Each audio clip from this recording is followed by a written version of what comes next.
Nihayag ng Department of Justice na hindi pa itinuturing na pugante si Senador Bato de la Rosa kasabay ng muling pagkumpirma na wala pa silang impormasyon o kopya ng umano'y warrant of arrest laban sa senador. Narito ang balita ni Margot Gonzales. Patuloy ang Department of Justice o DOJ sa pagsasabi na wala pa silang natatanggap o nakikitang kopya ng warrant of arrest ng International Criminal Court o ICC laban kay Senador Bato de la Rosa. Yan ay kasunod ang social media post ni dating presidential spokesperson Attorney Harry Roque na may lumabas ng arrest order laban sa senador.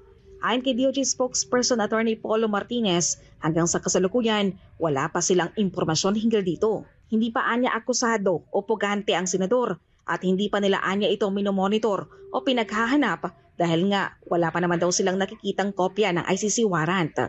Pero sa kalit meron na raw, ay hindi naman ito isisekreto ng DOJ sa publiko. Tiyak ng DOJ na bago pa makapagpalabas ng warrant ang ICC ay makikipag-ugnayan ito sa kanila at ang Interpol.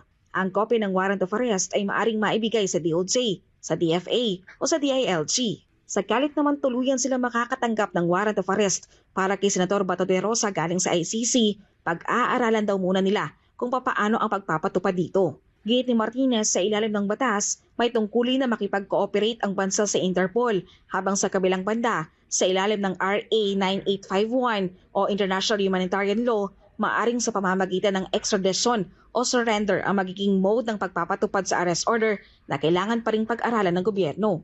Pero sa huli, ayon kay Martinez, premature pang pag-usapan ng issue dahil walang katiyakan kung may paparating ang warrant of arrest laban sa senador. Para sa Diyos at Pilipinas kumahal, Margot Gonzales, SMNA News.